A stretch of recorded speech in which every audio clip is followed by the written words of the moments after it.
You're watching Mirror 7 News. Stay informed, stay ahead for more news. Helen Garner, one of Australia's most celebrated writers, found herself unexpectedly drawn into the world of Australian rules football. Not as a player, not as a commentator, but as a grandmother with a notebook in her pocket. What started as a way to spend more time with her grandson, Ambi, became an intimate exploration of sport, family, and the fragile beauty of growing older. It began with a simple question at the breakfast table. Garner, burnt out and unsure of her next writing project, asked if she could come along to her grandson's footy training. Ambi, already used to her directness, shrugged and said she should probably check with the coach. The coach, Archie, barely 20 years old, welcomed her with open humor. He told her not to worry about the boys noticing.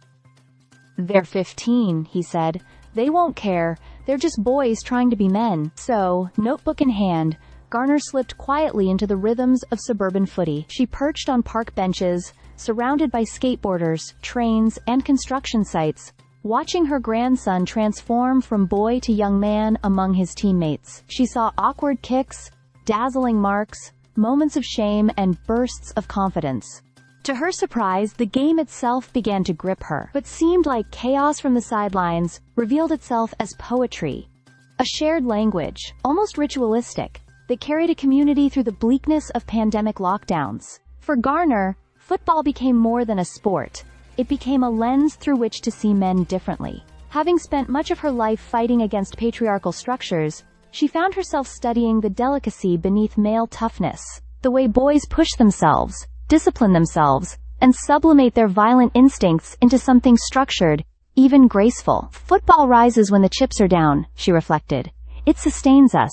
But this wasn't just about football. It was about her grandson. Ambi, the youngest of her grandchildren, was at a fleeting stage. Still a boy, but already reaching toward manhood. Garner, aware of her own aging, her fading eyesight and memory, wanted to be close to him before time slipped away. Sitting quietly at training sessions, she became both participant and observer, determined to learn what drives him, what stirs him, and what kind of person he is when out in the wider world. There were tender moments too.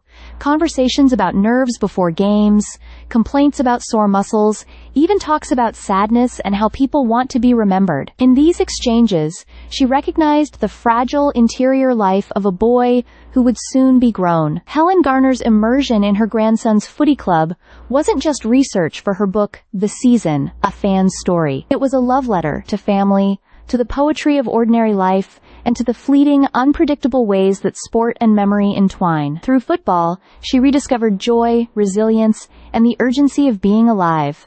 Stay subscribed for more videos.